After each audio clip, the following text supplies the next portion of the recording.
Hello friends, welcome to English Shorthand class. Ready? 1, 2, 3, start.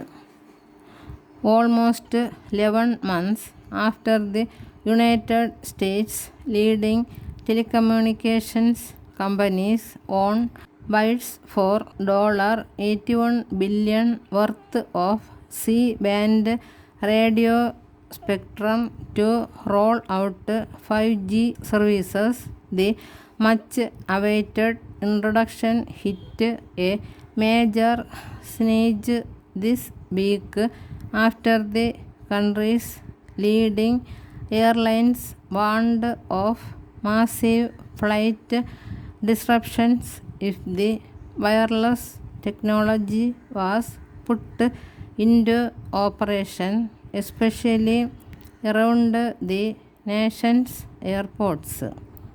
In a compromise on the eve of the planned rollout on January 19, AT&T and Verizon agreed to delay introduction of the new wireless service near key airports.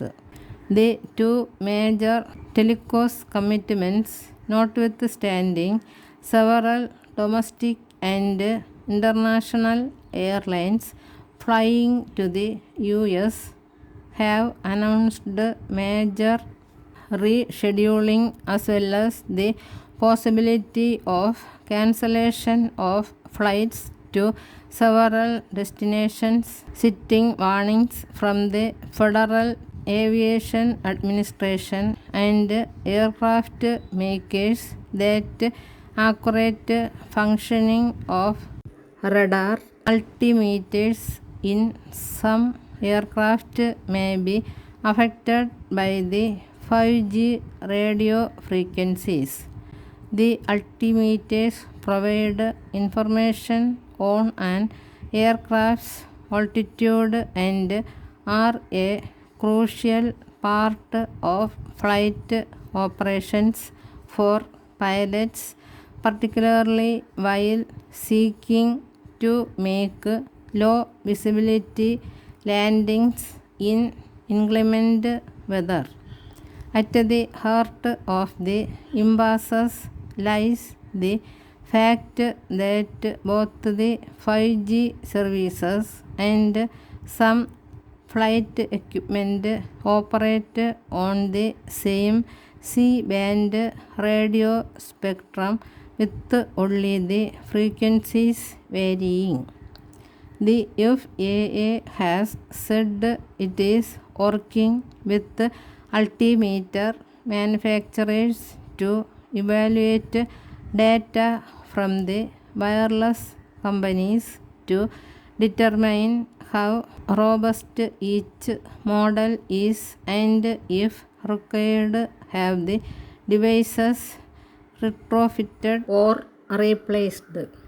The fact that the world's largest economy is now faced with the risk of large-scale domestic and international air travel disruptions as a result of the relatively belated rollout of 5G telecom services points to the peculiar problems of the US market, including the particular frequencies allotted there for 5G.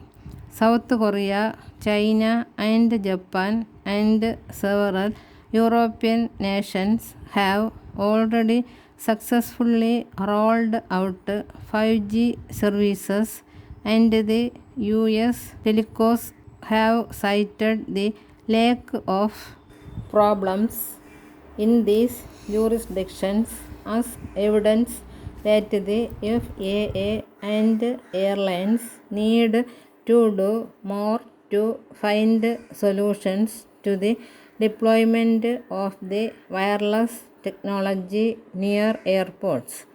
The FAA on its website has pointed to the specifics of the proposed 5G rollout in the US with a comparison to the situation in France and asserted that some key differences pose challenges.